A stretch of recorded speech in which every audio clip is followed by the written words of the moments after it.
trouxe você a falar sobre esse tema tão importante para a sociedade que é o mercado financeiro? O que trouxe você a isso? Bom, Peixe, primeiramente, boa tarde, né? Boa. Você já começou aí falando meu nome, eu sou o Rafa Pinheiro. E ao longo do meu processo de vida, né, a construção ali, que é um papo um pouco longo, eu fui ganhando um pouco de expertise, experiência para falar a respeito do mercado financeiro e não especificamente do mercado de forma isolada, né? Que às vezes a gente se afasta um pouco por falta de educação financeira lá na base e até um impedimento ali por parte de atores e agentes do mercado, a gente não se aproxima desse tema. Mas eu, ao longo da minha dinâmica de construção de vida, né? Meu nível de renda ele foi aumentando por conta de algumas situações. Fui aprovado num concurso e isso me ajudou bastante. Isso foi me dando legitimidade para que eu comentasse a respeito do tema, primeiramente com alguns colegas de trabalho ali. Né, algumas dificuldades. Sempre tive o desejo de ter uma família bem grande e isso por si só já enseja um cuidado financeiro que você tem que ter. Então, fui testando alguns modelos e esses modelos eles foram sendo validados ao longo do tempo. E isso, assim, ao longo de 12, 13 anos, agora vai completar 11 anos que eu fui aprovado no meu concurso, fui testando e aí comecei a implementar essas técnicas dentro da minha família primeiro, técnicas de otimização de orçamento, investimento, proteção patrimonial e financeira e aquilo que eu chamo de alavanca patrimonial também. Até criei um acróstico com base nesse modelo, que é o método que eu chamo de método OPAI, né? E a gente vai conseguir Vamos ver isso aí. explorar um pouquinho mais desse método ao longo da nossa conversa. Mas essa história de vida, né, até as dificuldades iniciais lá no começo, na infância e tal, foram me dando casca e legitimidade para trabalhar, principalmente junto a famílias, esse tema que hoje eu gosto muito de tratar, que é um tema que destrava a mente e dá possibilidade para as famílias aí, principalmente crescerem, né? Em Bacana. número de filhos e em possibilidades ali dentro da dinâmica familiar. Bacana. Tá começando agora o nosso podcast Fala Peixe. Então você que tá entrando agora aí, não sai daí. Hoje a gente vai bater um papo bacana. A gente vai tentar mostrar junto com o Rafael aqui sobre o mercado financeiro e sobre finanças familiar. Você guarda dinheiro? Você está se preocupando com o seu futuro? Tem feito uma carteira bem bacana lá para o seu filhinho lá, sua filhinha, para chegar lá na frente lá, tá bem? Acho que é isso, né? Então, a primeira coisa que eu vou fazer para tu aqui, para você, o que é orçamento familiar e por que ele é tão importante, Rafael, para a sociedade e para nós, né?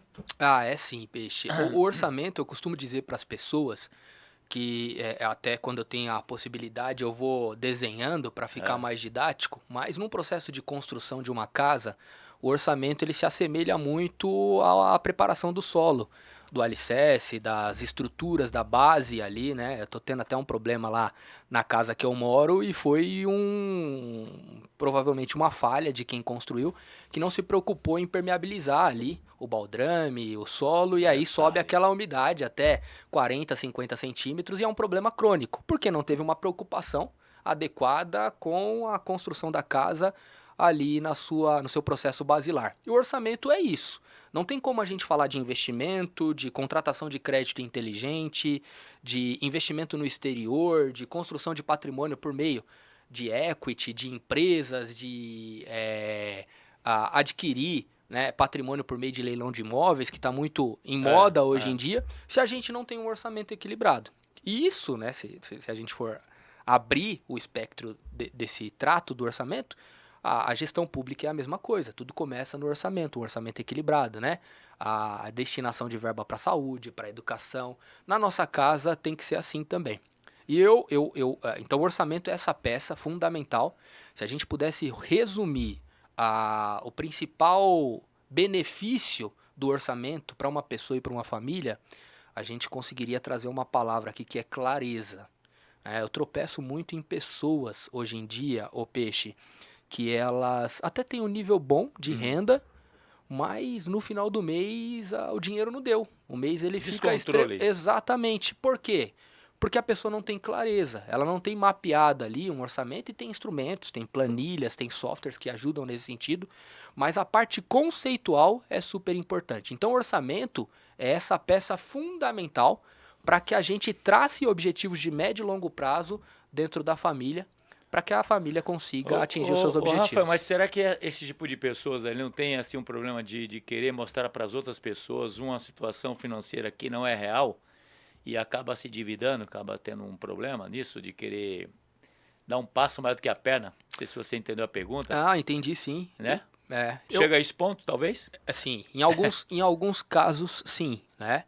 Ah, a gente conhece aí profissões, né, que são naturalmente bem remuneradas, em que os atores dessas profissões têm problemas financeiros, né? A gente poderia enumerar algumas aqui, Sim. não quero expor nenhuma profissão, mas a gente conhece várias delas, Sim. em que o cara tem ali ticket de 15, 20, 30 mil reais e não consegue construir patrimônio, né? Porque Impressionante. por conta dessa questão de status, que é real, mas isso é um problema muito mais intrínseco, Tá. né, das pessoas e do ser humano de uma maneira geral no mundo de hoje. Mas o problema que eu acho principal, ô Peixe, é uma falta de conseguir se organizar, né, para que tenha clareza. Então, de maneira prática aqui, né, o que uma pessoa minimamente teria que ter quando uma visão assim, linear, quando ela pensa em orçamento. Cara, um orçamento nada mais é do que uma divisão em duas grandes macroclasses ali. Tá. Você tem o pote da receita e você tem o pote das despesas, né? A gente, Entrada e inclusive, saída. entrada e saída, né? Você tem ali, as empresas se organizam dessa forma, a administração pública se organiza dessa forma, então tem o viés da arrecadação, que é muito importante, mas tem o gasto, que é a execução do orçamento, se a gente for pensar aí em nível de município, de estado e tal, e na família é assim. O grande problema que eu vejo hoje é que, por conta da correria e da dinâmica, as pessoas estão se concentrando muito no pote da despesa. Então, todo mundo que vem falar comigo a respeito de orçamento, Rafa, como é que eu faço para cortar gasto? Né? Como é que eu faço para eliminar despesa, para equilibrar o meu orçamento, para eu empatar, né? Para eu parar de ter um orçamento deficitário? E aí entra a primeira grande chave, conselho, dica que eu dou para as pessoas, e principalmente para aqueles que capitaneiam as suas famílias, que é você tentar olhar um pouquinho mais para o processo de paulatinamente você injetando receitas dentro da sua família. Bacana. Isso é um ponto fundamental, Peixe. Você cada vez aumentar sua percepção de valor e trazer ganhos financeiros para dentro da sua família. Entendi. É mais fácil do que você ficar cortando na carne o tempo todo. Não que fazer uma otimização do lado das despesas não seja importante.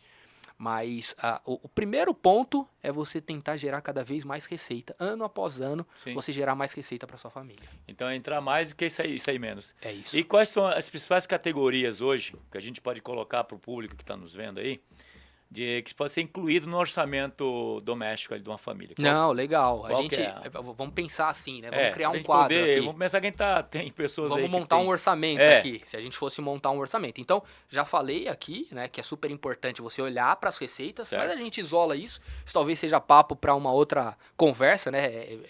Passa muito pelo viés do empreendedorismo, pela sua dinâmica de trazer essas receitas, mas hoje o gargalo é, de fato, equilibrar ali o pote das despesas. Então vamos pensar assim, a gente já dividiu receita de um lado, despesa do outro. Então despesa, eu costumo dividir a despesa, né, a cesta da despesa em 3 grandes categorias. A primeira delas, eu falo que são as despesas de gastos essenciais. Bacana. Então eu vou falar as 3 aqui, e aí depois a gente vai até... Anota aí. Anota aí. A gente vai até falar aqui como se você pudesse usar isso mais pra frente, né? Não tô escrevendo em pedra. Sim. Cada um tem um orçamento ali Uma e ele pode ser realidade. flexível, uma realidade. Mas esses números norteiam muito as pessoas com quem eu converso. Bacana. Então, os gastos essenciais que você tem ali, moradia, saúde, educação, né? Trazendo aqui pra nossa conversa, Sim. muitas pessoas ainda não me conhecem, mas eu tenho 4 filhos. Bacana, parabéns. E ali eles são, assim, a alegria da Sim. nossa família, né? Então a gente se Deus movimenta abençoe. em torno da família e da boa criação dos nossos filhos. Então não tem como não pensar numa separação de orçamento para a educação, né? Eu cheguei a fazer um estudo, Peixe, já que a gente entrou aqui, está falando de gastos essenciais. Hoje, se você tem um ticket médio de R$ 2.000 de uma escola, cara, falando só de ali para mensalidade, para pagar a mensalidade da escola. Uniforme, material. Se você considerar R$ 2.000, esse foi o cálculo que eu fiz, né? R$ 2.000. Para eu levar a partir de hoje os meus 4 filhos até o final do ensino médio, não vou contar faculdade, não estou falando de faculdade aqui, só até o ensino médio, a conta que eu fiz, assim, de desembolso financeiro da minha família, R$ 1.374.000. R$ 1.374.000. Anotou aí? Então, uma família de 4 filhos. 4 filhos, considerando as idades dos meus filhos agora, né? Isso, exatamente. E aí, quando você coloca isso dentro de uma cesta, você sabe que isso é um gasto essencial. Sim. A gente já está setado lá na nossa família. Esse são 3, né? Esse é um. Isso é um gasto essencial. A gente está falando de um dos elementos dos gastos essenciais, que é a educação. Sim. Né? A gente não está falando de saúde, de moradia, de transporte, né? Várias outras coisas que tem que estar ali nas suas linhas, dentro dessa macroclasse ali das despesas, né? Então, quando você tem essa clareza de que nos próximos 16, 17 anos eu vou ter esse desembolso, eu começo a programar o meu orçamento para diminuir esses gastos que eu vou ter. Então, eu fiz em paralelo, e talvez a gente entre até numa outra vertical aqui, que a gente vai falar mais para frente, mas tem um instrumento interessante dentro do Tesouro Direto, né? O Tesouro Direto, que é um programa muito acessível, ele foi criado em 2002 para que as pessoas tenham contato com esse mundo dos investimentos, e recentemente o Tesouro Nacional, por meio do Tesouro Direto, criou um instrumento que é o Tesouro Educa Mais. Você vai fazendo aportes para pagar, eventualmente, a faculdade do seu filho, né? E você consegue estruturar isso da forma que você quiser. Utilizando a ferramenta do Educa Mais, ali fazendo uma logística, né, e dá para você planilhar isso e organizar os aportes, de R$ 1.374.000, se eu utilizar muito bem essa ferramenta e começar a me programar agora, eu vou ter efetivamente desembolsos na ordem de R$ 800.000. Cara, você tem uma economia de R$500 mil, né? R$500 mil faz diferença? Faz diferença. Né? Então, se eu tenho essa visão de médio e longo prazo, pensando em educação, e aqui a gente está falando só de uma das linhas do orçamento, né, eu consigo me antecipar e utilizar os instrumentos que estão disponíveis no mercado para ter uma otimização financeira. Eu começo a tornar coisas viáveis dentro da minha família, Peixe. Isso está disponível para qualquer pessoa. Qualquer pessoa. O Tesouro Direto, né, já que a gente falou dele, é um programa eminentemente para pessoa física. A partir de R$50 você consegue investir ali. Então, precisa nem aquela previdência privada que o pessoal usava bastante. Eu usei isso lá embaixo, que minha filha pequena. Eu fiz previdência privada. Hoje não seria isso, né? Seria melhor essa aí. O Tesouro Direto, para você pensar em educação de filho, seria melhor. Você tocou num ponto, eu particularmente uso previdência privada com um viés muito restrito, que, de novo, traz muita economia para minha família, que é um viés de economia tributária. Então, só para você ter ideia, considerando a minha realidade, ô Peixe, eu gero economias utilizando previdência privada na ordem de R$15 a R$18.000 por ano. Bacana. Para minha família. Mais uma economia. Utilizando um instrumento que no conceito é muito bom, previdência privada, mas ele foi sendo apropriado pelas grandes instituições financeiras. E aí se tornou ruim. Muitas taxas, performance baixíssimas. Ganho pequeno. Rentabilidade pífia, então você coloca o seu dinheiro ali para a faculdade de um filho, quando você vai ver, ele não bateu a inflação. É verdade.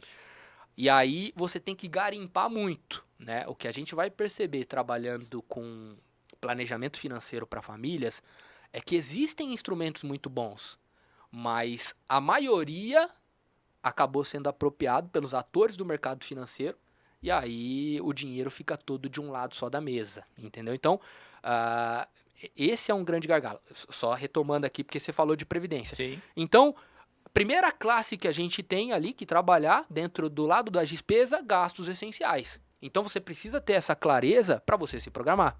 Vamos para a segunda classe? Vamos. Segunda classe, né? Se você tiver que cortar dentro do seu orçamento, gastos essenciais é o que dói mais.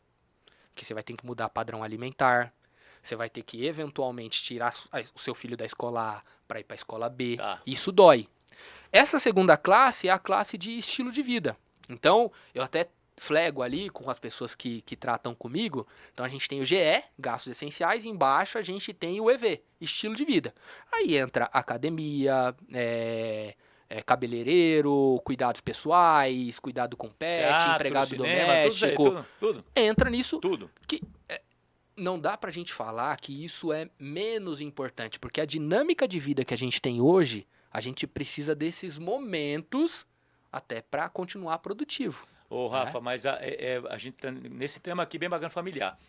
A esposa tem que estar junto, né? Tem que estar junto. Importante, né? Quando a gente fala de orçamento de família, a gente tá falando de unidade. Até eu, né? Igreja tem que estar junto, né? Como é que Eu o vou papel, fazer um tudo, né? parênteses aqui, Peixe. Sempre que eu falar eu, É. as pessoas têm que entender que é a minha família. Porque às vezes Família. eu falo, eu tô investindo. Não. Mas na cabeça do Rafa, a família é essa unidade central em que eu, coordenando a minha família, eu tomo as principais decisões ali, é Como claro. gestor aí. Mas eu tenho que ter essa consciência que se eu mal alocar os recursos que estão sendo disponibilizados agora para minha família, meus filhos vão sofrer. Sim. Minha filha de 1 ano vai sofrer. Sim. Então é sempre família. Então a Sim, esposa, bacana. essa conversa, ela tem que ser rotina, né? De pra onde a gente vai, como é que a gente caminha. A gente tem um software que a gente utiliza, lá em casa, inclusive, e eu também disponibilizo para as pessoas que tratam comigo, que é o Preciso, que é o software Eu preciso. O nome do software é Preciso. Opa, eu preciso, tá tudo Bem legal, é bem dinâmico. dinâmico. Bacana. E ele traz, assim, pra gente essa clareza. Hoje a gente faz um ajuste no Preciso de forma manual. Recentemente, eu junto com a minha esposa, a gente ajustou ali, né?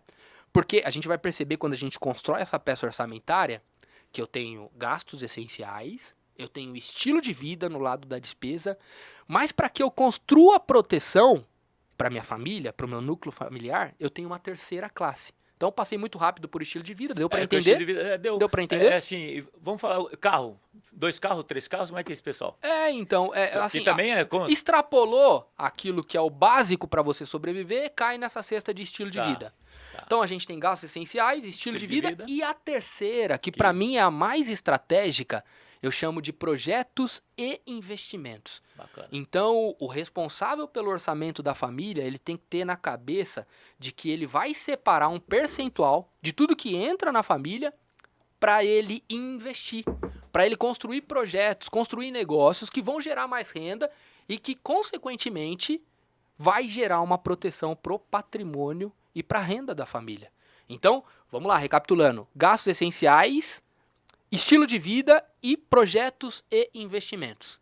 Falando de percentuais aqui, Peixe, vamos dar um exemplo prático. Imagine Sim. uma família que tem um nível de renda líquido, né? Sempre que a gente vai falar de orçamento para a família, importa o que pinga, Tá. não o bruto, né? Porque Sim. é com o que cai efetivamente na nossa conta que a gente consegue pagar as contas Sim. do dia a dia. Sim. Então, você tem ali uma renda líquida na ordem de 10 mil reais.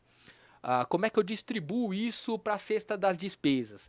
Gastos essenciais, 50%. De novo, não estou escrevendo em pedra aqui. Sim. É o que é assim desejável que você busque esses E tente percentuais. alcançar, né? 50%, estilo de vida 30%. E essa linha, que é uma linha que você vai se pagar e pagar o futuro da sua família, de pelo menos 20%. Trazendo em números absolutos aqui, essa família que tem 10 mil reais de renda, 5 mil reais para gastos essenciais, 3 mil reais para estilo de vida e 2 mil reais para projetos futuros e investimento. Isso é super importante. Com esses 20%, a gente vai incluir, inclusive, um nível de proteção de renda para o futuro da Que é nossa família. investimento. Então, orçamento é isso, né? A gente está falando aqui num nível mais macro. É claro que cada uma dessas linhas tem os seus detalhamentos ali, mas o importante é que as pessoas saibam que essa clareza, mês a mês, do que vai entrar e do que vai sair ali da sua família, seja palpável, né? A maioria das pessoas não tem isso, Peixe. Cara, eu recebo ali 10, 12, 15, 20, 30 mil reais, mas eu vou gastando. Não tem controle. Cara, isso prejudica muito na dinâmica familiar. Você imagina, a gente tem 4 filhos. Tá. Então chega pedido dos filhos o tempo todo. Quando você não tem clareza, você perde inclusive a autoridade para falar não. Isso é maluco de pensar nisso, né? Porque a gente sai da igreja aos domingos, então a gente tem ali dentro da nossa estrutura de orçamento o quanto que a gente pode gastar com bares e restaurantes. Ponto. Né? Que não é pouco. Não. É para o que eu tive na minha infância, o que os meus filhos têm é muito mais. Sim. Então é um nível legal. Quando a gente está no meio do mês e a gente percebe que a gente atingiu ali 70%, 80% desse valor destinado para bares e restaurantes, 4 filhos saindo da igreja ali, das escolas dominicais, vem cada um com uma demanda. Papai, vamos almoçar com fulano de tal? Cara, eu consigo falar com precisão, olhando no olho dele. Já entende. Não, hoje não. Hoje vai ser o almoço da mamãe, a mamãe vai chegar, domingo a gente vai comer bem também. Vai ter um macarrão, comprar um frango e tal, mas vai ser em casa. Sim. E isso é libertador. Que eu tenho percebido em pais, mães de família, é que eles, pela falta de clareza, eles não têm legitimidade para falar o não. E isso incorre num processo de endividamento, isso é porque as demandas são ilimitadas. Sim. Elas vêm de todo lado. É colega chamando, é filho querendo, é brinquedo, é isso e aquilo. Se você não tem essa clareza, você vai cair num processo de endividamento. Aqueles 20% da linha de projetos de investimento que a gente precisa separar, cara, fica longe da realidade da maioria das famílias brasileiras por conta dessa falta de clareza. Hoje a média de salário, vamos pensar em média, vamos pensar nem em salário mínimo. Hoje a média as famílias hoje, na grande maioria, a média é de 5 mil de salário. Tem mais ou menos isso, a média, né? É isso. Não. E eles conseguem ter um orçamento assim também, ô Rafael? Consegue, porque o público sim. que a gente está, né? Eu tenho percebido, né, pela graça de Deus, o meu, como eu falei para você, o nível de renda lá da nossa família, ele vai aumentando paulatinamente. Mas sempre que aumenta, a gente percebe que existem degraus, né? Para tudo, né? Se você tá acostumado a comer no restaurante A, vai sempre ter o A+, né? Se você tem o carro B, vai ter o carro B+, né?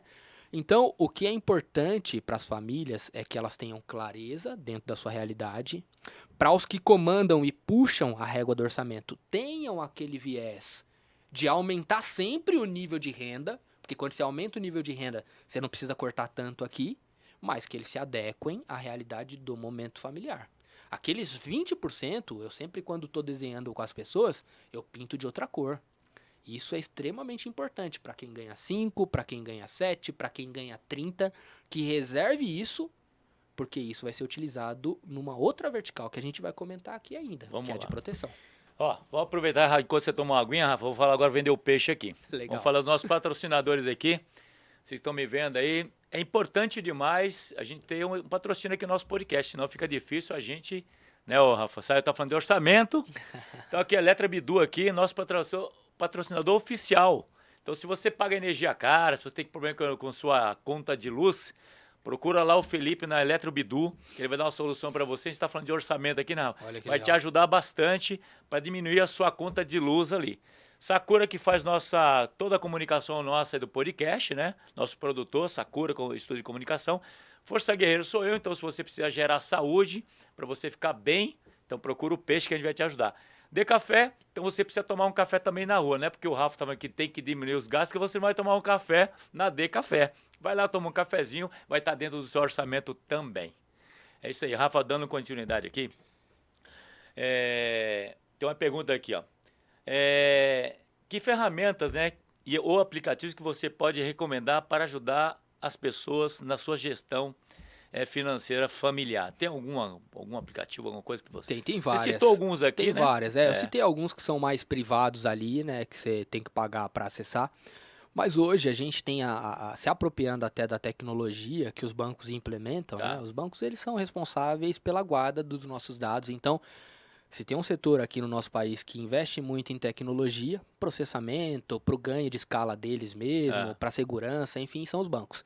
E eles desenvolvem ali, a maioria, né, quase todos que eu tenho contato, tem ali ferramentas específicas para você ir controlar e até dividir, né? Você pode dividir do jeito que a gente montou aqui o seu orçamento. Então, se você concentra seus gastos no cartão, por exemplo, né, você consegue identificar, estou na padaria, bares e restaurantes, gastei aqui com combustível, isso é transporte e tal. Então, quando você flega, às vezes, na primeira vez, nos outros meses ele automaticamente vai alocando essas despesas que você tem. Aí fica ali já. Então, de forma muito prática, né, eu sempre falo para as pessoas utilizarem esses apps dos bancos, né, para fazer esse monitoramento, né. É claro que você pode colocar ali num Excel, dividir nessas macroclasses aí que eu falei, e aí depois, né, o Excel ele vai ser a sua linha de base, você vem com aquilo que está sendo realizado efetivamente nos apps dos bancos e vê se você está muito fora ou se você está dentro ali daquilo que você estabeleceu para sua família. Então, o acompanhamento de orçamento é utilizar essas planilhas e principalmente esses aplicativos aí que os bancos, corretoras, essas plataformas disponibilizam para a gente de forma gratuita. Bacana. Rafael, outra coisa, qual que é o erro que as famílias cometem, né, quando vai fazer o seu orçamento aí?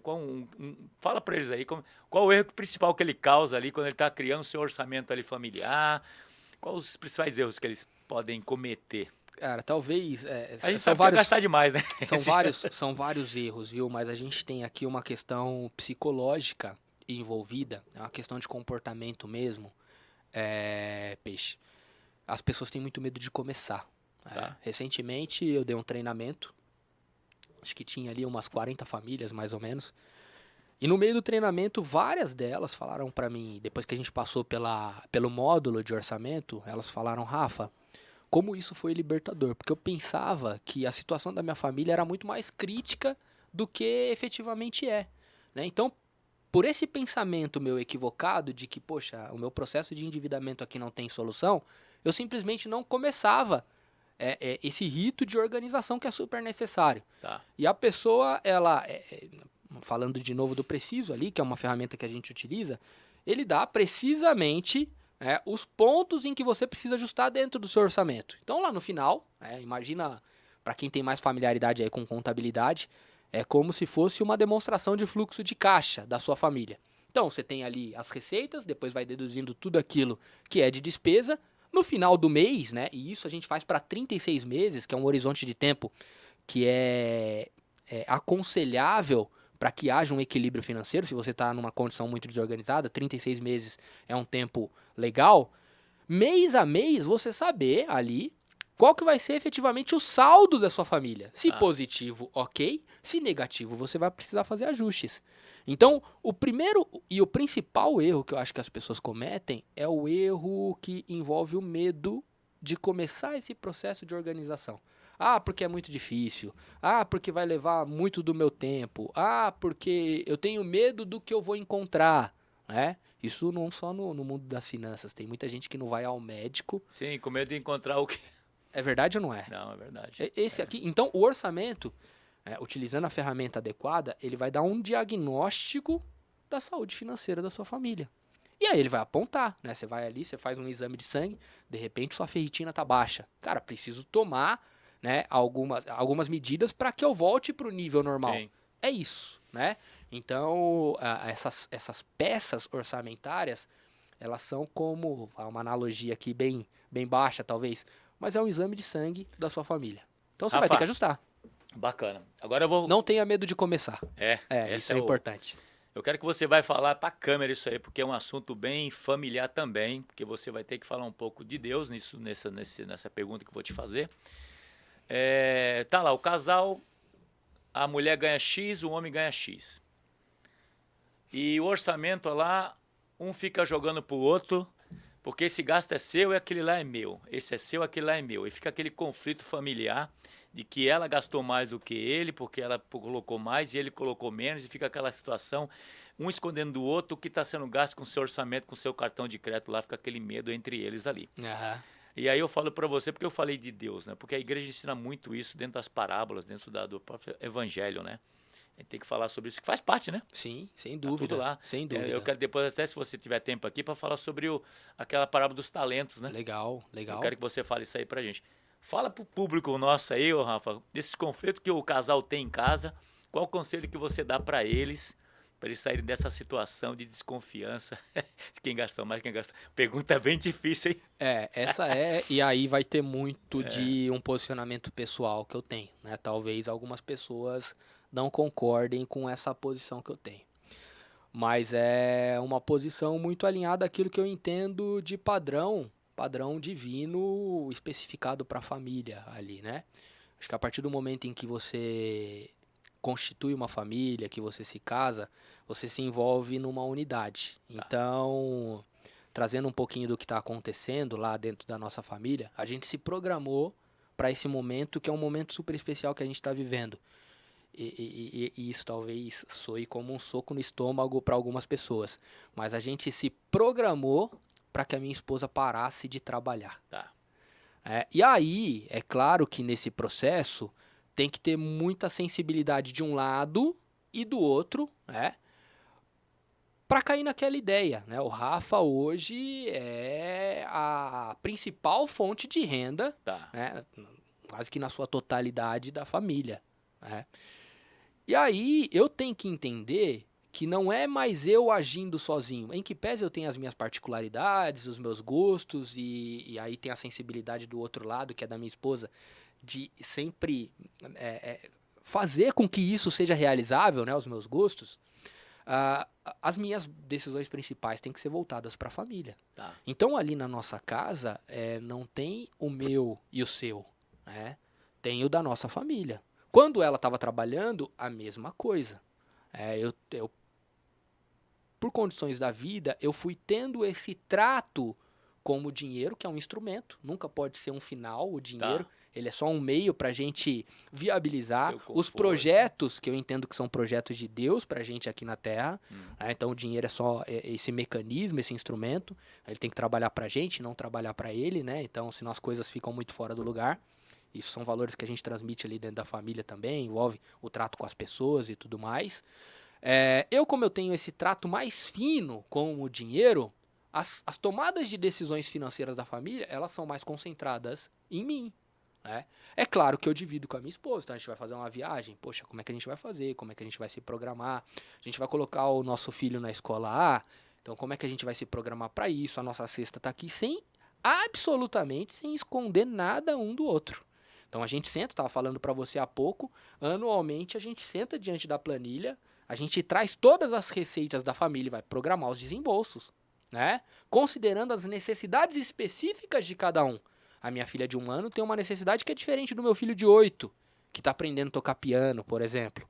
Então, é no macro, né? Quando você fala para mim, e eu inclusive nem admito, é um protocolo meu, tratar famílias que têm essa divisão, né? Então é uma ideia conceitual, então de unidade. Então a gente precisa levar tudo para uma mesma cesta para que depois haja a distribuição, pensando no bem comum. Então, quando eu digo assim, então voltando àquele assunto lá, então a mulher ganha X, o homem ganha X, existe aquele conflito lá. Então um gastou mais, outro gastou menos no seu cartão e deu aquela confusão que ela esqueceu de pagar o plano de saúde porque era dela daquele mês e aí fica aquela... O certo é o quê, então? O certo, o modelo que eu rodo e que eu sugiro que as pessoas rodem é que, havendo essas múltiplas fontes de receita do homem e da mulher, isso caia numa mesma cesta e essa cesta seja distribuída para as demandas do orçamento. Tá, mas eu digo assim... Então, uma pessoa ali, a que tem o trato mais fino... Um dos dois é que vai fazer o... Vai concentrar os pagamentos ali, né? Então pode ser tanto a mulher como o homem que vai pegar aquilo lá e... Hoje, para você ter ideia, ô Peixe, e aí no operacional da coisa eu não vejo problema qualquer um dos dois realizar. Hoje antes era diferente, era mais o homem, né? O homem. Mas o realizar, então assim, eu tô envolvido e hoje eu tenho essa mente voltada para trazer receitas para nossa família. Tá. Então eu tenho esse braço, é como se fosse o caçador, sabe? Sim. Eu vou lá e vou identificando múltiplas fontes de receita para que a gente tenha um orçamento mais livre, para a gente trabalhar bem com a nossa família. Mas o braço operacional lá da nossa casa para efetuar o pagamento das contas é a minha esposa. Tá. Então ali a gente tem uma cesta, dinheiro cai, e ela vai, tem que pagar a escola. Direciona pra cá. Ela paga, tem que pagar piano, ela vai pagar, tem que pagar aqui seguro do carro, ela vai e paga. Então, hoje, né, e esse é um modelo distante para a maioria das famílias, hoje a minha esposa, ela trabalha muito como uma administradora da nossa casa. E faz bastante, é muito trabalho, né? A gente Trabalho pensa pra que não, caramba, muito né? A trabalho. dinâmica, ela fica muito próxima dos nossos filhos, né? Então, as demandas da escola, eu tento acompanhar, mas assim, o nível de proximidade que ela tem, por conta da estrutura da nossa família, eu não consigo ter, Tá. né? Isso não quer dizer que eu estou distante dos meus Não, filhos, entendi. né? Mas e a gente teve ganhos substanciais quando ela deixou de trabalhar fora, ganhos inclusive financeiros para a família. Isso é Que surreal. ajudou, né? Ajudou, né? Isso é surreal. Minha esposa parou de trabalhar. É. 2 meses depois, o orçamento da nossa família estava mais alto do que quando ela trabalhava. Caramba. Cara, é surreal. Porque ela me livrou ali de situações que eram importantes para a família, né? Esse, por exemplo, leve e traz Tá. das crianças, participa de uma reunião daqui e dali. Então, ela me deixou um pouco mais livre para eu concentrar algumas No ideias seu trabalho. em trazer mais receita para a família. E eu fico muito mais tranquilo, você vai concordar comigo, Peixe, não tem quem cuide do meu filho, inclusive que no a mãe. aspecto de repreensão, né, de falar o que é certo e o que é errado, do que a minha esposa, Não do tem. que eu. Verdade. Às vezes eu tô É um papel gosto muito do fundamental. clube, gosto muito das escolas, mas diversas vezes eu fico de longe e percebo um comportamento inadequado do meu filho, que merecia repreensão na hora, mas esses agentes, por não terem esse compromisso, eles não repreendem. E aí no final do dia eu vou lá perguntar como é que tava o Rafinha, como é que tava a Elô, como é que foi a Excelente, criança de ouro e tal. Mas eu vi que naquele dia fez uma coisa que merecia repreensão. Entendi. Então a gente vive nesse mundo ainda em que as instituições, elas na maioria das vezes, trabalham para manter a recorrência e agradar os pais, né? E se você fica distante, aí falando um pouco de família, né? Se você fica distante do seu família, isso até buga a nossa cabeça de pensar. Porque a gente tá falando de filho que a gente ama os nossos filhos. O que a gente faz hoje em dia? É um trabalhando 16 horas de um lado, a esposa trabalhando mais 12 do outro, reúne bastante recurso financeiro e entrega seus filhos para terceiro 14 horas por dia. Né? Aí a Anacrônico? família tá toda estruturada. Não é anacrônico Sim, sim, isso? Quando na realidade o modelo e aí o padrão divino que eu entendo é você concentra tudo numa cesta, otimiza seu orçamento para que as pessoas, principalmente intramuros, quando a gente fala de família, tenham cada vez mais contato umas com as outras. Né? Então, o ganho excepcional, fico até emocionado quando eu falo disso, o ganho extraordinário que a gente teve foi esse contato, proporcionar esse contato full da minha esposa com os meus filhos. É um contrassenso hoje em dia, né? Sim. Você falar para uma esposa, para uma mulher, para de trabalhar para ficar com seus filhos. Ela se formou para aquilo, é o trabalho dela, né, o não sonho é fácil, dela. não é uma decisão fácil, né? A gente tem a maioria das famílias hoje numa dinâmica diferente, respeito, é momento, mas na medida do possível, eu sempre sugiro para que caminhe para esse modelo de que ou o homem ou a mulher eles tenham cada vez mais contato com aquilo que é mais importante para a família, que não é o carro, não é a casa de 2, 3 milhões, são os nossos filhos. Sim. Né? Então, respondendo um pouquinho disso, e a gente entrou muito naquilo que eu entendo de padrão bíblico das coisas, por isso que eu falei que talvez colida aí com a ideia de muita gente, mas é o que eu entendo que é o padrão adequado e que tem funcionado muito bem lá dentro da nossa família. A gente vai ter que abrir mão de algumas coisas, é claro, né? Imagina você programar viagens recorrentes com 4 crianças. Então a gente viaja muito menos, a gente faz passeios mais módicos, mas a magia do que acontece lá dentro de casa é surreal, o Peixe. Ô surreal. Rafa, e nessa situação toda que você está falando aí, que é importantíssimo que você falou, né? Nessa emoção de falar sobre a família. E como é que fica a situação nossa, né? Nós, cristãos, no mundo de hoje, com os nossos filhos, para essa sociedade que a gente está aí, né? Uma sociedade tão cheia de conflitos e problemas, né? Aham. De todas as áreas. Sim. E aí, como é que faz isso aí? Qual o conselho que você dá? Porque não é fácil, você educa de um jeito, o mundo quer educar de outro. É verdade. E aí, escola, né? Muitas vezes. Tem muita gente, né? Eu acho que a família, se não for a mais, é das instituições mais importantes que a gente tem. Concordo com você. E a família, ela, no sentido que algumas pessoas vão me entender, ela vem sendo muito atacada, né? Mas isso muito por conta de um posicionamento nosso de dentro da família. Como que eu acabei de falar, né? A gente basicamente entrega questões que são super importantes de dentro da família para que terceiros tomem conta, né? Inclusive a educação. Você estava falando há pouco tempo que nas escolas não é incomum você ter ali uma cobrança vinda da parte dos pais, num seguinte sentido, e o pai dentro de casa trabalha de forma completamente diferente. Fica um conflito. Fica um conflito, gera confusão na cabeça da criança. Eu tenho para mim que, é claro, a escola ou as instituições que estão ao entorno da família, ela vem com esse caráter pedagógico, ajuda muito, não tem capacidade de explicar ciência e matemática no nível de detalhamento que um professor que treinou, que estudou, trabalhou para isso, que vai entregar esse conteúdo. Então, questões pedagógicas, de cunho social, super importante. Agora, padrões, né? E aí entra muito no aspecto bíblico. Padrões divinos, orientações de comportamento. Isso a criança vai aprender em casa. Sim. Né? E aí lá fora ela vai só... Ela vai executar aquilo muito que ela bem. vê. Né? Por exemplo, você pega um pai que ele tem vícios, que ele fala um monte de palavrão e é super estourado. É muito natural que o seu filho ele desenvolva essas coisas ao longo da sua vida, né?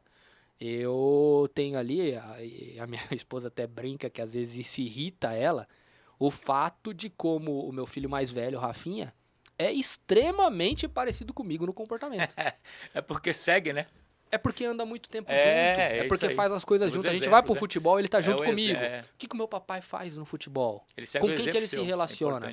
Eu tenho um filtro até pra estrutura da família, isso me ajuda bastante, Peixe, que é assim, lugares aonde eu teria dificuldade para explicar pro meu filho determinados comportamentos, não servem não só pro meu filho, não servem para mim. Então, eu consigo ir na sauna com meu filho? Consigo ir na sauna. Lá ele vê o jeito que eu me comporto. Consigo ir pro futebol de quinta-feira, hoje tem inclusive, com meu filho? Sim. Consigo. Porque lá em que pese algumas pessoas às vezes têm algum comportamento, ele vai ver o jeito que o pai dele se comporta. Sim. Né? Então, isso é um filtro para mim. Por isso que eu falo para as pessoas, às vezes o filho, a família, ela nos protege de situações que nos colocam em risco, né? Não levaria meu filho, como não é pra ninguém, uma casa noturna. Sim, em que tem uma devassidão. Né? Então é isso. Ó, moçada, você que tá vendo nosso podcast aí, tá falando, poxa, mas esse tema não tem nada a ver com gestão financeira. Lógico que tem. Tudo tem a ver. A família é a base, é fundamental para que você tenha uma gestão financeira, um comportamento financeiro bacana para a sua sobrevivência aí, né? Para enfrentar os desafios. Por isso que a gente está falando esse tema aí, porque tem a questão de gastos, né? Às vezes você permite demais ao seu filho a ter um gasto que você não consegue dar, porque o amiguinho da escola tem, quer aquilo e você acha que tem que dar.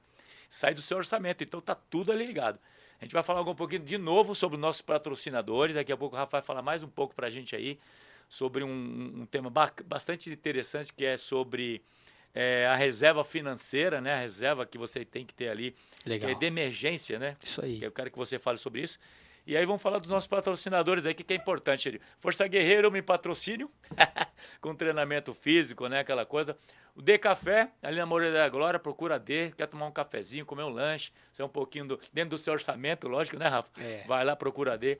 Eletrobidu, mais de 15 mil instalações em todo o Brasil. Eletrobidu é sensacional. É nosso colaborador aqui conosco. Procura o Felipe, fala que você viu meu podcast, vai dar uma atenção especial para você. Sakura, que faz nosso podcast virar, que ele que faz todo o contato com meus convidados, né, Rafa?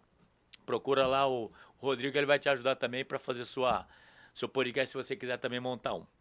Beleza, Rafa? Fala pra gente aqui agora, um tema bem bacana aqui, que é sobre essa reserva de emergência que a gente tem que ter. Por exemplo, eu sempre falo para minhas filhas, filha, o cartão do pai, ele tem que estar já orçado dentro do mês que vem. Eu não posso pensar que como é que eu vou pagar meu cartão? Não é assim que tem que ser? Como é que é? Na realidade, o mês que vem ainda é um tempo bem curto, né? A gente tem que ter uma reserva ali que nos ajude em situações de emergência para um período um pouco maior até, né? Então, a reserva de emergência que é muito explorada pelas pessoas, nada mais é do que um colchão de segurança para momentos ali em que as coisas saem do lugar. Tá. Então, situações de emergência. Você perdeu o emprego, você é um autônomo que trabalha com um produto que é sazonal e aí em determinados momentos você vai vender menos, o seu faturamento cai, seu filho teve um acidente, vai precisar fazer uma cirurgia que vai demandar recurso financeiro, você bateu o carro, o telhado da sua casa foi atingido ali por uma pedra e você vai precisar consertar, o canamento estourou. Situações que não fazem Isso que é parte uma reserva. da vida rotineira que a gente Tá. tem. Então, a reserva, ela é para cobrir esses eventos aleatórios que a gente não sabe quando vai acontecer. Vou sair daqui, vou pegar meu carro, posso bater o carro? Posso, Sim. tal, enfim. E aí tem técnicas pra gente constituir essa reserva de emergência. Você vai se lembrar, vamos pegar sempre aquele exemplo da família que tem uma receita líquida de R$10.000. Eu falei que dentro do nosso orçamento, na cesta de despesa, a gente vai deixar 20% para projetos e investimento. Ah. As pessoas sempre têm que começar nesses 20%, que a gente está falando de um aporte de R$2.000 por mês ali, elas vão ter que sempre começar pela reserva de emergência. Isso é super importante, porque o evento aleatório pode acontecer daqui 5 anos, mas pode acontecer hoje à tarde, pode acontecer amanhã, então a gente não sabe. Então, o que é indicado, né, para as pessoas? A depender do nível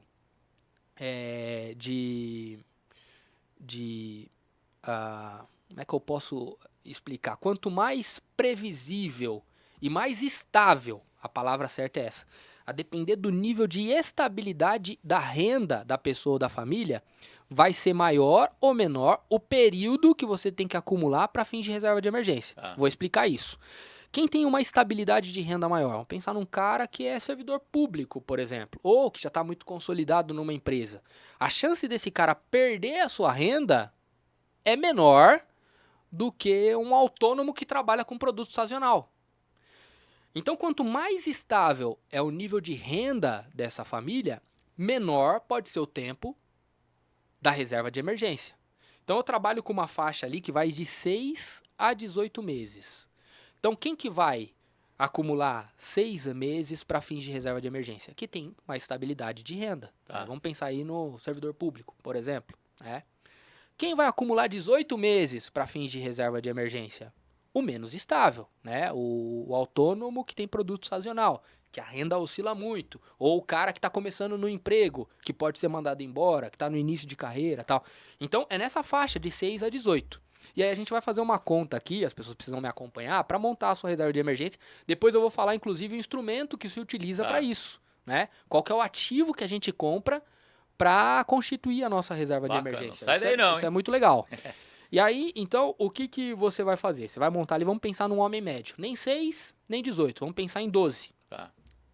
Pessoa que tem um nível de renda de R$10.000, a pessoa, a família, ela vai destinar ali 20%, os R$2.000, para fazer esses investimentos mensais. Se ela precisa de 12 meses, olha como esse processo é lento. Às vezes as pessoas querem que a coisa aconteça do dia para a noite, né? Eu sempre falo, aqui é um parênteses, né? Você que está começando a lidar com investimento, se te oferecerem coisas com ganho que vão dobrar o seu patrimônio numa velocidade muito grande, suspeite, Desconfie. porque estão querendo tomar o seu dinheiro. Entendi. As coisas são paulatinas, né? Tem um rito, tem um processo, tudo na vida. Sim. Né? Se eu quero, assim, mudar o meu shape, não vai ser em uma processo. semana. É um processo, ou não é? Sim. São aportes ali de É treinamento, bem- de dieta, que eu vou fazendo Da maneira, também. Isso. Então, uma pessoa que precisa constituir uma reserva de 12 meses, a gente vai falar ali, se o nível de renda da família é de 10 mil, ela precisa acumular uma reserva de R$120.000. 12 vezes o seu orçamento mensal, 120 mil. A gente fazendo uma conta rápida aqui, se essa pessoa que está com o orçamento otimizado vai fazer aportes de R$2.000 por mês, quanto tempo essa pessoa vai levar para constituir a sua reserva de emergência? 60 meses. 5 anos. Então, uma pessoa que parte do zero, o homem médio, essa conta se aplica, né? Porque a gente está falando de valores relativos aqui, essa conta se aplica. Se você está nessa condição agora e vai começar a constituir a sua reserva de emergência, é muito provavelmente que você leve os próximos 5 anos para constituir esse colchão que vai dar segurança para sua família. Se você tem um nível de renda mais estável, menos, porque daí você vai falar de 6 meses. Sim. Menos estável, mais, porque você vai falar de 18 meses. Mas essa conta é interessante porque já desmistifica algumas coisas, de que o processo é rápido, né? Eu falo para as pessoas e para as famílias, ô Peixe, que leva o padrão da nossa família para um outro patamar é a percepção que as pessoas têm daquilo que a gente pode entregar. Sim. O seu patrão, porque daí você aumenta o seu salário. É um negócio que você descobre, empreende, ele pode dar muito certo. Quando a gente traz para a roda de investimento, que a gente busca para pessoas e para as famílias, é preservar o poder de compra do nosso dinheiro, que é basicamente empatar com a inflação, e adicionar um ganho ali entre 4% e 6%, não mais que isso. Né? E isso, para a construção de patrimônio, é um processo lento. Né? É uma coisa que demora para acontecer. Isso é importante de ser falado, porque as pessoas estão comprando cursos aí, indo atrás de gurus financeiros, pensando que eles vão mudar a sua vida. Os gurus são, hoje em dia, todo mundo está vendendo uma promessa, né, que às vezes não consegue, né? E não que o objeto não seja importante. Educação financeira, como a gente está tratando aqui, é super importante. Sim. Mas as pessoas precisam entender que existe um caminho. O ponto que mais me preocupa nesse processo, nessa indústria que está se criando, é que traz para dentro da família a ideia de que a família tem que se concentrar única e exclusivamente nisso. É um modelo de day trade, é eventualmente a aplicação em bolsa de valores. E aí, a pessoa que puxa o orçamento da família se concentra nisso, deixa de ser produtiva naquilo que é boa, não traz mais receita para sua família e fica ali, com uma coisa que vai crescer, mas muito lentamente. Vai atrapalhar toda a família, né? Atrapalha tudo, Peixe. Então, investimento especificamente para a família não é para tomar mais do que 1 hora por mês da dinâmica familiar. Entendi. Porque o restante do seu tempo você tem que se concentrar naquilo que você é bom e, de novo, trazer mais receita para sua família. Então, voltando lá para a constituição da reserva de emergência, você vai levar 5 anos para constituir. E qual que é o instrumento mais adequado, em que pese as pessoas possam falar outras coisas, né? O instrumento mais adequado que a gente tem hoje para você, mês a mês, fazer o aporte é o Tesouro Selic, que é um outro título lá dentro daquele programa que eu te falei, que é o programa do Tesouro Direto, que é super simples de acessar. Então você vai ali, nesse caso, nesse exemplo que a gente está dando aqui de aporte de R$2.000, vai pegar R$2.000 e vai colocar lá no Tesouro Selic. Eu falo sem medo de errar, Peixe, do Tesouro Selic, porque ele é um título que concentra 3 atributos que toda reserva de emergência precisa ter. Dá tempo de eu falar desses 3 atributos? Dá tempo, sim. E a gente quer saber, né? Os 3 atributos, quando você for constituir a sua reserva de emergência, então a sua reserva ela tem que ter essas 3 características. Anota aí. Anota aí. Primeira dela, liquidez. Liquidez. Tem muita gente que constrói patrimônio, e aí não estou fazendo crítica a esse modelo de construção de patrimônio, só estou falando que ele não é líquido. Mas é muito comum no nosso país as pessoas concentrarem todo o patrimônio em quê? Imóveis. Se você tem uma dor de barriga, né, e precisa ali de R$30.000, e você tem ali um patrimônio imobiliário de 2 milhões, cara, para você conseguir esses R$30.000, você vai ter que queimar um dos seus imóveis ou o seu imóvel por um valor muito abaixo do mercado. Porque o imóvel ele não tem essa característica que é importante para a reserva de emergência, que é a liquidez. Liquidez nada mais é do que a capacidade que um ativo tem de se transformar em dinheiro o mais rápido possível. Né? E o Tesouro Selic, a poupança também tem muita liquidez, sim, mas a poupança performa muito menos. Por isso sim, que a gente tira a poupança da nossa roda de conversa aqui. Faz parte. Mas a poupança, você tem o dinheiro na poupança lá, você dá o comando, o dinheiro está na sua conta no mesmo instante. O Tesouro Selic, você tem ali, no máximo, né, quando você faz isso no período da tarde, uma liquidez de D+1. Então, se você fizer o procedimento para resgate do valor que está no Tesouro Selic à tarde, no outro dia está na sua conta. Se você fizer de manhã, no mesmo dia está na sua conta. Isso é liquidez. Então, quando a gente for montar nossa reserva de emergência, a gente precisa de ativos, considerando a liquidez, que sejam D+0, dinheiro no mesmo dia, ou, no máximo, D+1. Né? Um imóvel não tem isso. Não. De jeito nenhum. Então, liquidez, primeira característica. Né? Segurança. É importante que, no momento em que você precise acessar o seu dinheiro, ele esteja efetivamente lá. Né? E o Tesouro Selic, ele tá dentro de um programa desenvolvido pelo Tesouro Nacional, que envolve ali títulos públicos. Né? A gente nem vai entrar tanto na questão política do nosso país. É melhor não. Mas eu quero te explicar por que isso é seguro. Por que o Tesouro Selic é seguro. Você tem a certeza de que você vai ter o dinheiro com aquele grau de liquidez que a gente falou quando você precisar no Tesouro Selic. Porque a gente tem, né, ao longo da história, construiu-se uma ideia e uma possibilidade que, se mal utilizada, se torna muito perversa, que é a capacidade dos países de imprimirem moeda. Tá. Então, a gente tem os bancos centrais de todo mundo, eles têm essa capacidade, né? De, poxa, eu tô ficando pouco líquido aqui, consigo imprimir mais dinheiro. Qual que é a consequência perversa disso? Gera inflação. Gera inflação. Inflação é a febre da economia, né? Então, o seu dinheiro, ele Mais perde dinheiro. poder de compra, Sim. né? Mas isso, para o cara que investe no Tesouro Selic, é interessante porque você meio que garante a capacidade de solvência daquele país. Tá. A gente não tem na história recente do mundo países que levantaram a mão e eu quebrei. Sim. Por quê? Por conta dessa capacidade que eles têm de imprimir moeda. O que acontece? Aconteceu com o nosso vizinho recentemente. Inflação de quase 100%, a Argentina, né? Quando a água começa a bater no joelho ali, Sim. imprime moeda, gera inflação, né? Dentre outras coisas que acarretam a inflação. Aqui a gente está sendo bem simplista, né? Mas você tem... pobre, né? O país, as pessoas perdem capacidade de compra. É verdade. Né? Então Fica isso é muito ruim. Sim. Mas a gente que investe no Tesouro Selic pensando em reserva de emergência e liquidez mais segurança, quando você coloca no Tesouro Selic, que tem essa composição, que é um título público, né? É a capacidade que o governo tem de pagar as suas dívidas, você tem essa garantia, Sim. que é a impressora do governo. Sim. Então isso é muito interessante. Outros instrumentos que não sejam atrelados ao Tesouro Nacional têm essa mesma segurança? Não tem. Não. Muita gente vai falar, mas tem o Fundo Garantidor de Crédito, tá bom?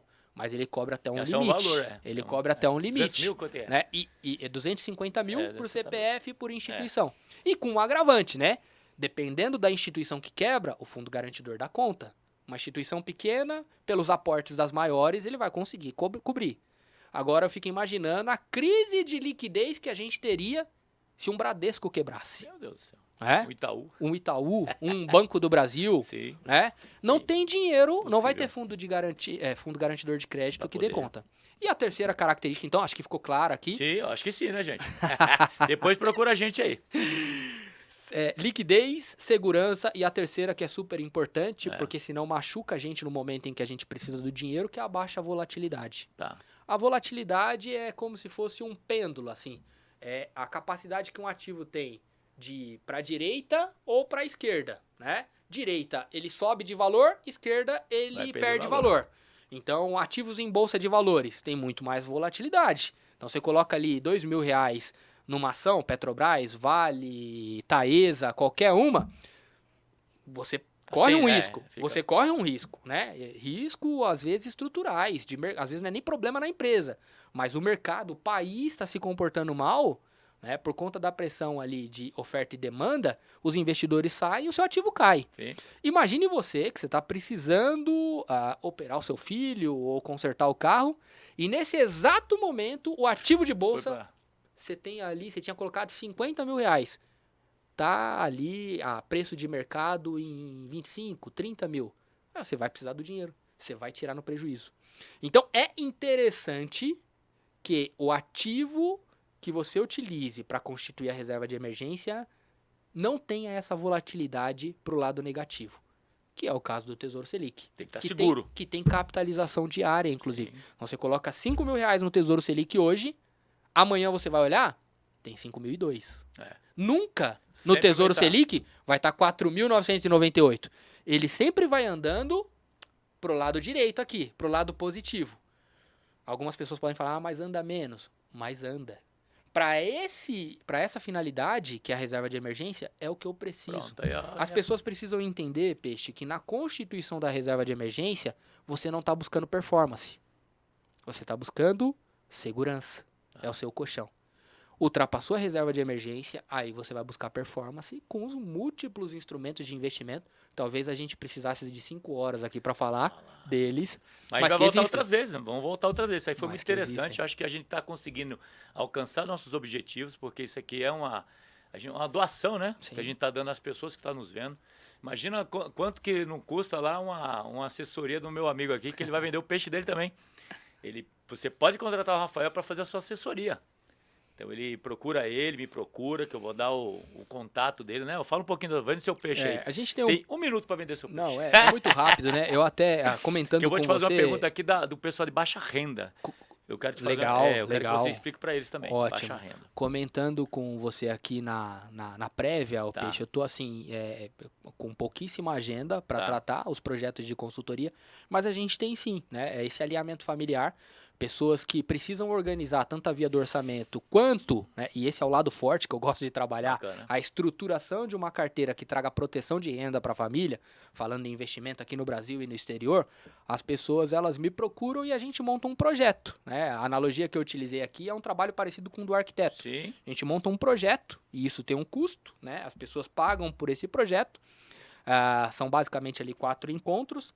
E aí, no final desse projeto, a pessoa gostando, ela pode continuar com um acompanhamento. E aí a gente tem reuniões mensais para tratar da gestão financeira da família de uma forma mais macro. Então é basicamente isso que eu faço. Bacana. De novo, eu reforço que, por conta da dinâmica da vida, as atividades que eu tenho, eu fui levado para um outro lugar, mas às vezes eu abro tanto turmas, né, da nossa oficina de finanças, que daí é uma espécie de mentoria coletiva, também em 4 encontros, que daí eu dou mais esses comandos macro para as pessoas colocarem em prática, quanto eu abro vagas dentro do projeto de consultoria, que é um acompanhamento mais personalizado, mas que está ficando cada vez mais escasso. Lá no começo eu falei para as pessoas que isso iria acabar, e provavelmente vai acabar, porque com 4 filhos eu quero ter o quinto, né?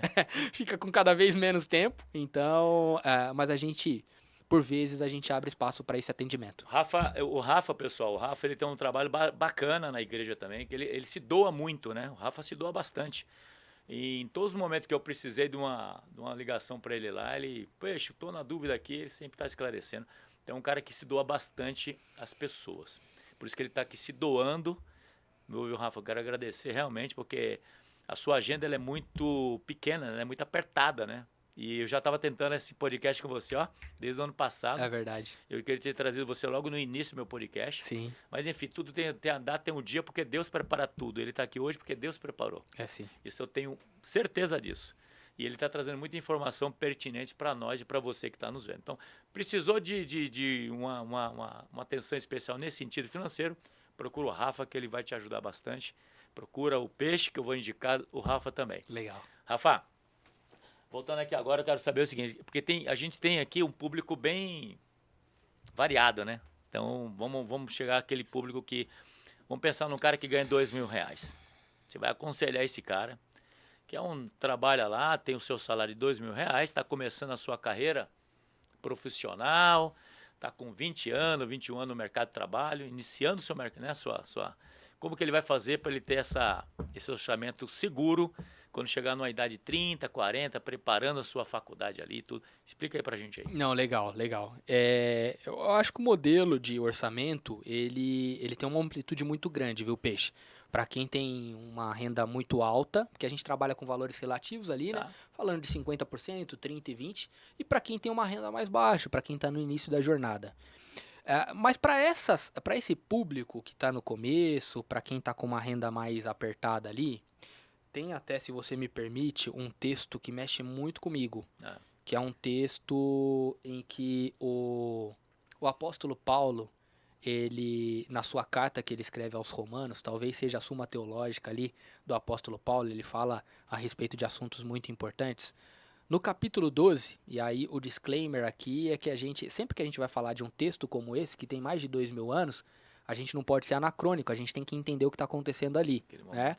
O apóstolo Paulo, um romano, escrevendo para as pessoas que estão em Roma, ele está distante naquele momento, né? Mas ele escreve, provavelmente ele está na cidade de Corinto ou de Éfeso ali, e ele escreve aos romanos, que são um povo, um exército, talvez o maior império que a gente já experimentou aqui, mas que sucedeu um outro império, que foi o Império Grego, né? O mundo helênico está muito presente ali.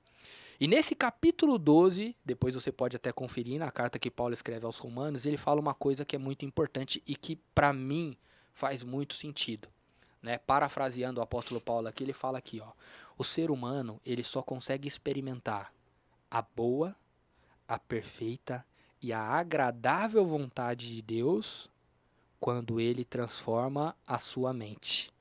No texto original, a palavra que é utilizada para essa transformação da mente é metanoia. Todo o Novo Testamento ele foi escrito em grego, né? E o apóstolo Paulo se apropria desse termo metanoia para falar, olha, as coisas boas, fisicamente, em família, emocionalmente, financeiramente, espiritualmente, você só vai conseguir acessar quando você transformar a sua mente. E esse transformar a sua mente, quanto mais cedo isso acontecer, melhor. Eu acredito muito que para cada pessoa existe um tempo específico de Deus.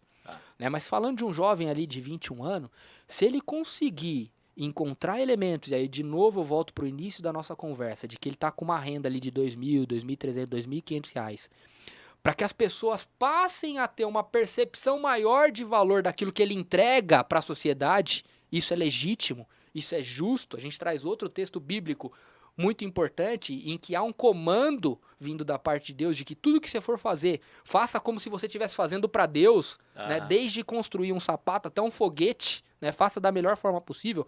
Se essa pessoa ela consegue entender isso, as pessoas naturalmente começam a remunerar ela melhor pelo serviço que ela está prestando. Seja na fábrica que ela trabalha, seja no comércio, seja na solução que ela desenvolveu no seu modelo de negócio, empreendendo.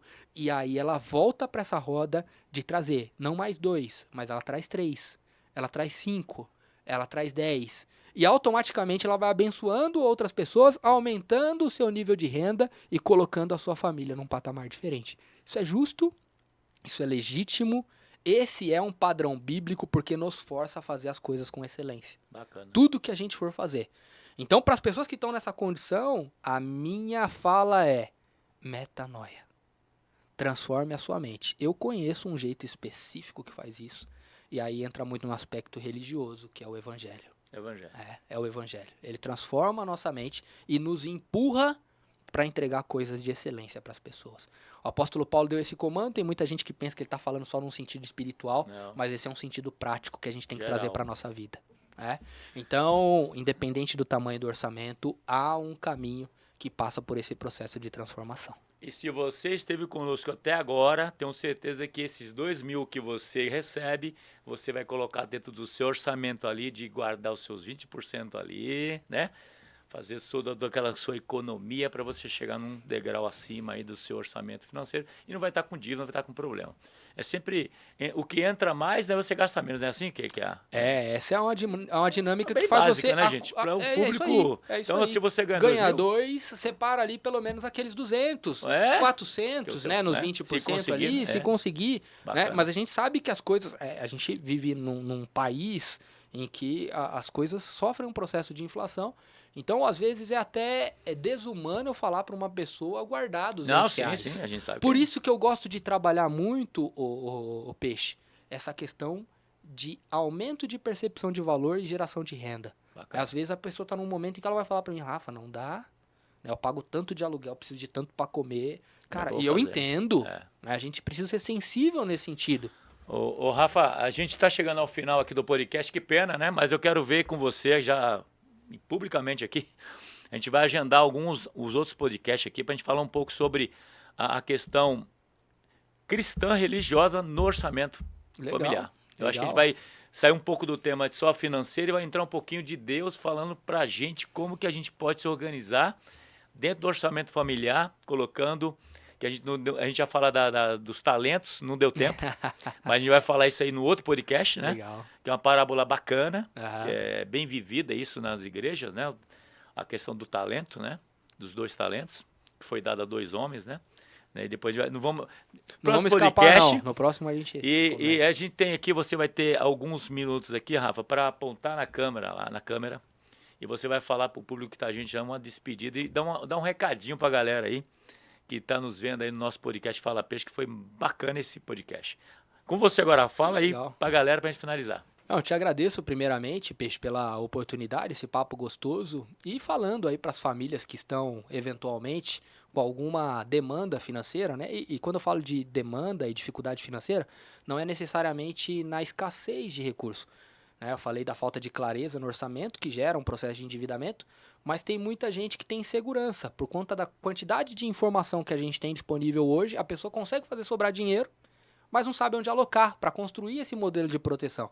Eu falo para você que é um caminho que tem saída, tem solução, acredite, e ele não pode, né, você tem que ter esse parâmetro aí, ele não pode tomar muito do seu tempo. Quando a gente fala de orçamento e investimento para a família, considerando a nossa conversa aqui, ele não pode ser o epicentro da nossa família. A gente tem coisas mais importantes. É claro que é um elemento satélite que vai nos ajudar muito. Então ele não pode tomar muito do seu tempo.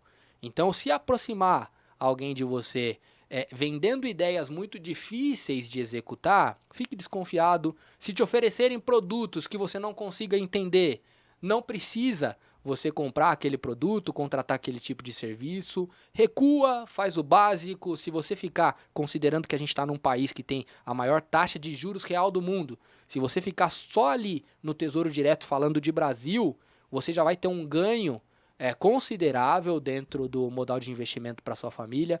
Então, tenha parcimônia, fique tranquilo, conte comigo naquilo que precisar. Se não tiver o meu contato também, o Peixe está aí à disposição. Mas, sobretudo, né, pense sempre nesse modelo financeiro para preservar a sua família, né? E de tudo que eu falei, talvez das coisas mais importantes seja você procurar mecanismos utilizando o instrumento financeiro e o dinheiro para te aproximar mais das pessoas que você ama. É um filho de 8 anos e talvez eu tenha mais 6 anos ali muito junto dele. Depois ele escapa, vai constituir a sua família e aí a vida segue. Então, nunca vai ser o dinheiro pelo dinheiro, mas sempre ele como um instrumento para te dar mais tempo e te aproximar daquilo que importa para você mesmo. Sensacional! Estamos chegando ao final do podcast Fala Peixe. Se você gostou, dá o seu like. Se você não gostou também, dá o dislike, não tem problema nenhum. Estamos aí, firme e forte. Força guerreiro, força guerreira. Obrigado, Rafa. Valeu, Peixe. Obrigado. Valeu. Obrigado. Finalizou.